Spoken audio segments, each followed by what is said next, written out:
what I'm most passionate about is music, writing, and of course counseling. So now, for example, the music that I do is gospel music, and gospel has a way of bringing comfort unto people. Soothing, yes. And so whatever they might be battling, it has a way of drawing them to the counseling part. If I write, or when I write, let me say I write on matters that have to do with issues that are pressing, especially the young people. So even that, it all comes down to matters of healing. Yeah. And you also do public speaking as well. So what are the issues that you mostly tackle with? You highlighted that you handle issues that, affect young people, but can you just delve deeper into that? Yes.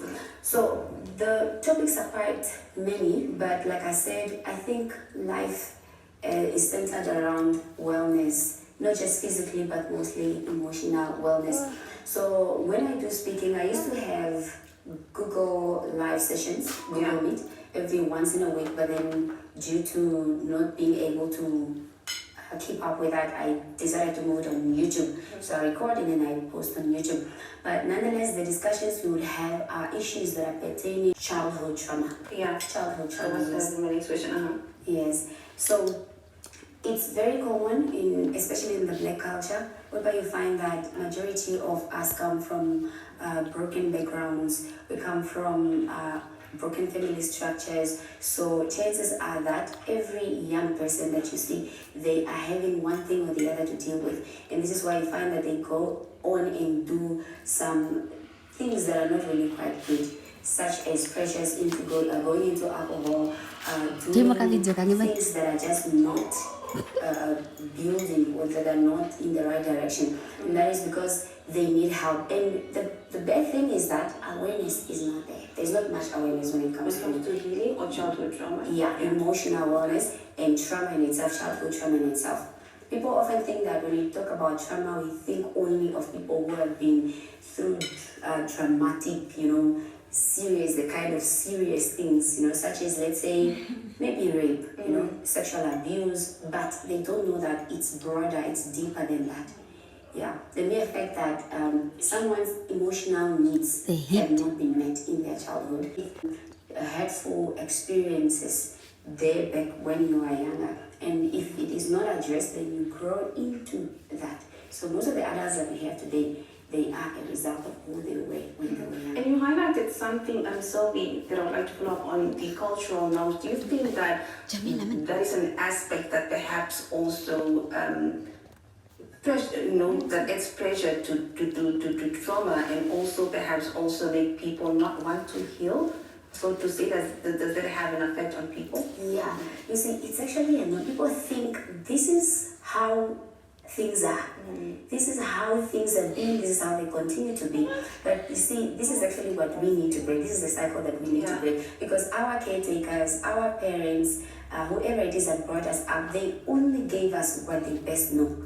Yeah, they can't give something which they don't know. Now for us, the now generation, we need to redo this. We need to break the cycle. And this is first of all by creating awareness. For example, this is already creating awareness, but it's deeper than that. So having discussions pertaining emotional healing, and also giving more information when it comes to psychology, especially because people, it really does, because we pass on to our children what has been passed on to us. And then how would you link that to effective therapy?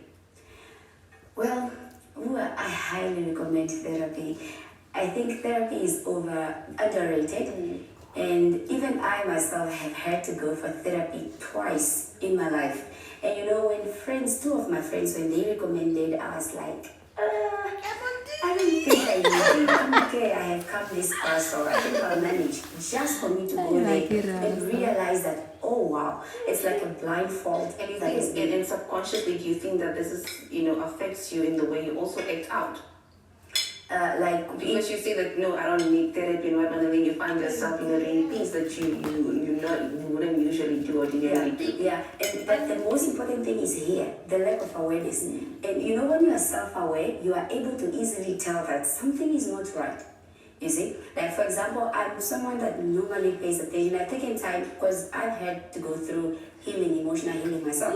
So from the time I began to go to get to know myself, I have learned to know myself and know when something is not right and when something is going alright. So when I figured certain patterns and certain behaviors that kept on persisting, I was like, something is not right, so I need to act fast, and that's what led me to there. Just to follow up, driven by fear for the most part, maybe what are the cultural barriers, just to add on what you already expanded on, to reporting sexual abuse, especially for young children as well, and how can public policies be improved, to better protect these vulnerable people? Yeah, firstly, we will begin with, I'll go back again to the culture. You see, sexual abuse happens in so many various forms, and for most people, when they hear sexual abuse, they only think of rape or direct penetration, but they don't know that there are so many aspects, examples like inappropriate touch, sex test, sexting, harassment, different things. And also, when it happens in little children, in our cultures, they look at it as, the children are just being naughty, but they don't know that something is actually being conceived in that moment. And as they grow up, they begin to be curious and they do and try to explore more of this.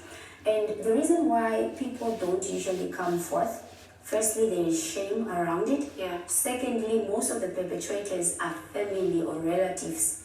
And so now let's say if the victim ends up opening up, it does more damage because in most cases, chances are that the family always tend to protect the name of the family. So they say, no, we cannot take this matter to the police, we cannot do this because it will just destroy our family, it will destroy this and that. But they are forgetting that the victim is the one that is suffering. What does that do to the victim, the suffering that imposes on the people? It destroys them. Like the damage is so deep. And you wonder why certain people go in certain directions. Some end up falling pregnant at an earlier age.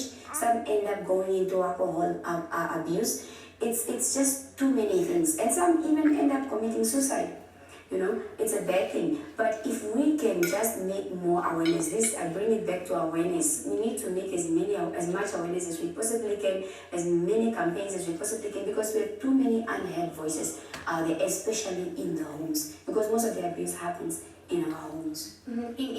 I've had to learn everything just through my own experiences because I've had all this childhood trauma, sexual violation. I've been through all of it. So I figured that after that, I believe God has given me a gift to be able to easily identify the people who are going through the same thing. So you figure that the person who is going through that or who has been through that, they mostly suffer loneliness, hurt, and they feel like they are unlovable. There are so many things actually.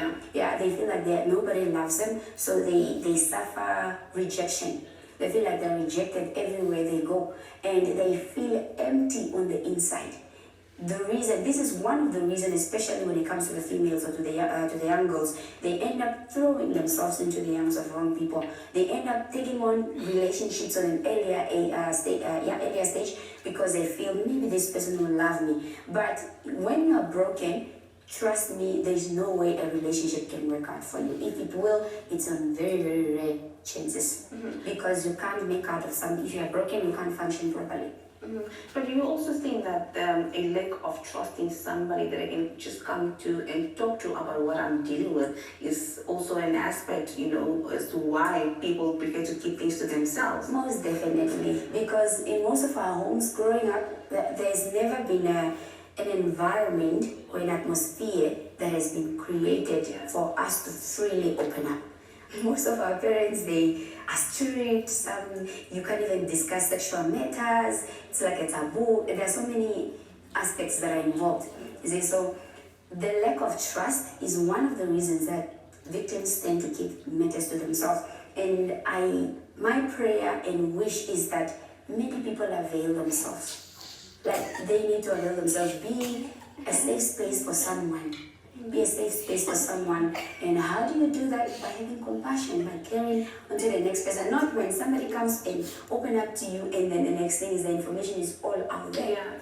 Then that brings more damage than it does help. And we pressure. There is too much pressure, and this pressure normally comes because majority of the youth, they they don't know their identity. They don't know who they are. They don't have boundaries, and this it's all stemming from childhood trauma or where they are coming from. Now, when you don't know who you are, and you don't know who your identity, you can easily be swayed. This one says, hey, let's go party. Oh, let's go sunrise. It's like, oh yeah, they're my friend. I don't want to make them feel bad. Let me just go. But what about you?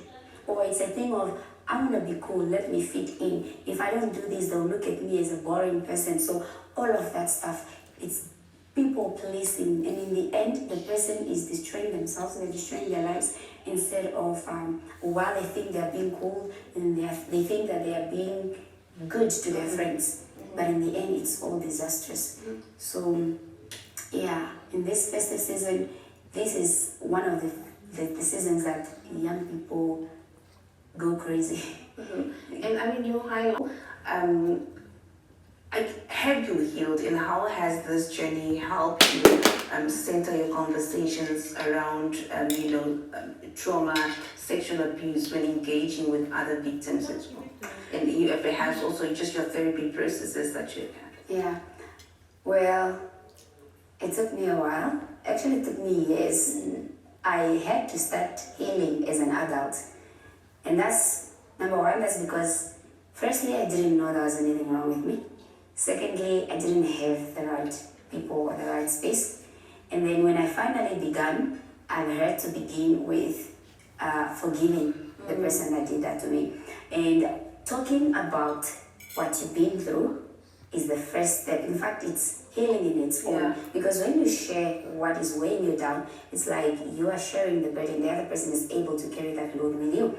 And so it doesn't happen overnight. Obviously, it's a process, and triggers will come back. They always come back. But then it's a matter of you. The first thing is you need to let go by forgiving the person, because if you don't forgive, they are not suffering. You are the one that's suffering. You know, Nelson Mandela, there's a quote by Nelson Mandela that says, when you don't forgive someone, it's like you taking in poison and you're expecting the other person to die. And that's exactly what unforgiveness is about. So you are there thinking that maybe the person is suffering, but you are the one that's suffering. And so me healing has helped me to be able to share my story freely. Like I said, I've shared it through writing, because I have a blog where I normally write most of my experiences. I have a YouTube where I normally share all of these things. So when I share, it's with the hope that it will be an encouragement to somebody. It will be a voice to somebody, so that they can be encouraged that, oh, so I'm not alone. Oh, so I can actually speak up. Yeah, so I've heard people come through to me through these platforms, various platforms that I have, either on YouTube or of who we were or how we were brought up when we were younger. Now, I just wanted to ask you this, Sylvie, in terms of, like you mentioned there, trauma. One of those things that, I think, yes, it's a real thing, absolutely, we understand that, but I think people don't really have an understanding of what it is, especially when it comes to even us, the youth, particularly. What if there's a young person who's currently sitting at home, right, who wants to, sort of understand this more, get in touch with this stuff more? I think sometimes we even laugh at things that are not funny, we're not, you can find somebody laughing at something like that, but they don't understand that it's very hurtful. It could be offensive to the next person. How do they go about it? So, like as I was explaining, many people think trauma is something that is dramatic, something that is major. Let's give an example of sexual abuse.